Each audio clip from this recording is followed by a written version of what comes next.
You're right guys, if you've been watching my videos for any period of time now, you'll know I'm really lacking in workshop space, especially for storage. So these videos I'm going to be making a new shed, not a new workshop. It's going to be more like a wardrobe outside, to be honest. Somewhere to store my tools. It's going to be nice and simple, so follow along and I hope you like it.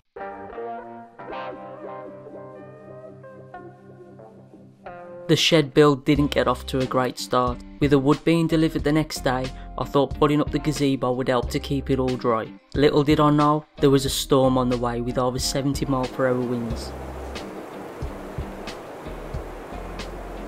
which resulted in one broken gazebo. Live and learn, I guess. I got a new one though, and for the time being the wood just had to be left out in the elements to get frozen.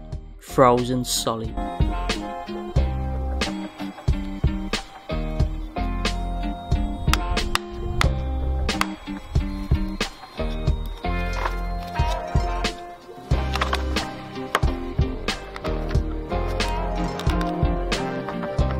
First job was to get all the pieces cut for the framework to the shed, starting with the uprights. Because the wood was frozen and wet, I used my chisel to mark the length I needed to cut it at.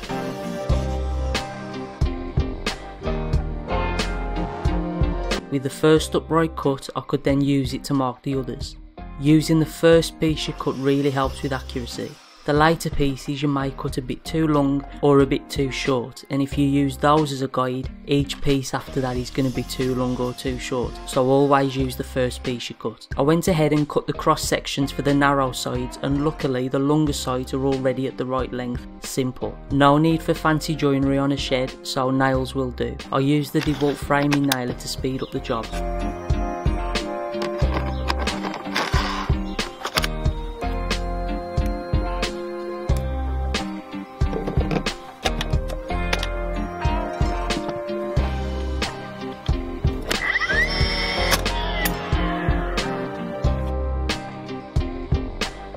Turning the dial on the front adjusts the depth that the nails will go in at.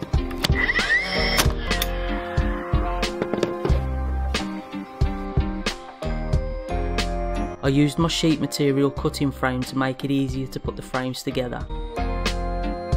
With the wood being frozen, it was hard to get enough pressure on the gun without causing myself to slip off the wood. It was easy enough to hammer home the rest of the nail though. Each corner got 2 nails.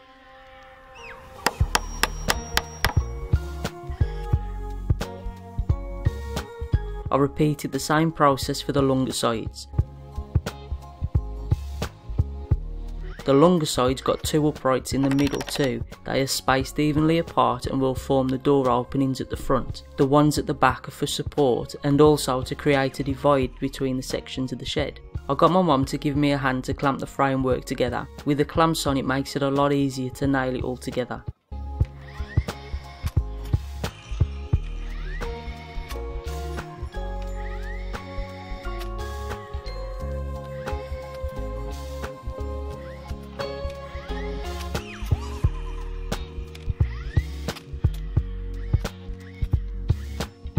The area where the shed is going to be has a large dip to it, so I needed to make sure the shed is level. I clamped a scrap piece in place to act as a leg. I could then clamp another piece and secure it with a couple of nails.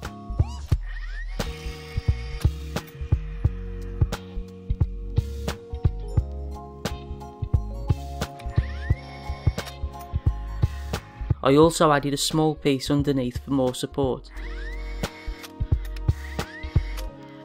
I added 4 legs altogether to make sure the framework sat level on the floor. Last part to do to the framework is to add the cross supports. First the ones for the floor,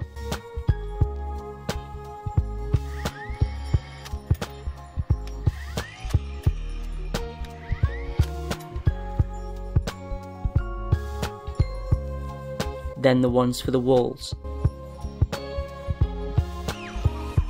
These will make the structure more rigid and also give me something to attach the floor and wall panels to later.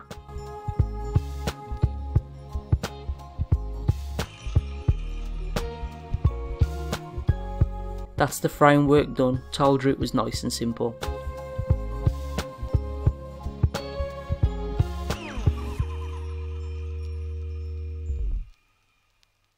So that's part one of the shed build done. Next up, I'm going to actually be working on the roof. As you can see, the framework is really starting to come together now. It's actually quite simple, as I said, really. It's just a lot of cuts and nailing it together. Same for the roof, so that'll be nice and simple. Tune in for that one. I'm going to make a playlist of all these videos so you'll be able to follow them one by one. So if you're like watching this ahead of time, there'll be a link to the playlist in the description down below. I hope you like it. If you did, please give it a thumbs up. If you didn't, give it a thumbs down. Leave a comment. I answer all comments as always, and I really appreciate all you subscribing. If you haven't subscribed already, click that subscribe button and click the bell to get notifications, so whenever I upload a video such as the roof part, you'll be notified about it. Thank you all for watching again.